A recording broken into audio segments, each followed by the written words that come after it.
Ay, kaparting, kamusta kayo? Grabe yung pawis ko kanina talaga. Kahit walang araw. Grabe.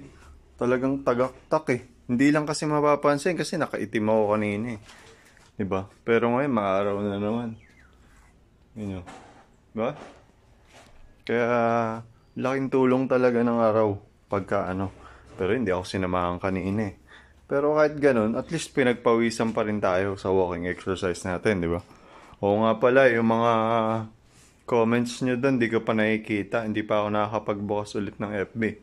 Tsaka, medyo ano pa eh. Medyo garargal pa ako. Alam niyo yun? Pati nga pala, yung iluluto natin ngayong umaga, ngayong tanghali pala, ay nahiwa na kanina. Iniwan ni Tita Belen tsaka ni Andrew. Tapos yung sibuyas bawang lang, hindi nagdag ko.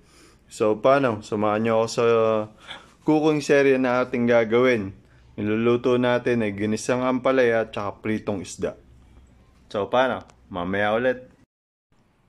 Hi again, guys. Sinalang na natin yung baboy. Para habang nag-aano na lang tayo. Nakasalang na yan. Tapos mamaya, sasalang na rin natin itong mga to. Sarap ng isda. Yummy. Wait lang ah. Nagsalang na rin pala ako ng isang pan para iprito na natin yung isda. Kasi anong oras na pala? 10:50 na pala. Yan o, pagmamantikain lang natin. Tapos umpisa na tayo. Tapos naglagay na rin ako ng mantika. At nagmantika na rin naman to. Antayin lang natin ma-toasted.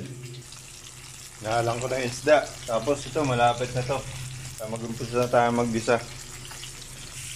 You know. Tapos babalik na rin na natin. Lagyan ko na rin yung pampalasa. Tsaka yung sabaw ng hipon na pinagbalatan. Okay na guys. Update ko mamaya. Tapos lalagay ko yung iklog. Pakita ko sa inyo ha. Yun na guys oh. Haluin ko lang yan. Tapos maya maya okay na yan. Tapos yung prito na dalawa. So paano guys? Nakaluto na tayo. You know. Yummy! So paano? Tara, kain tayo!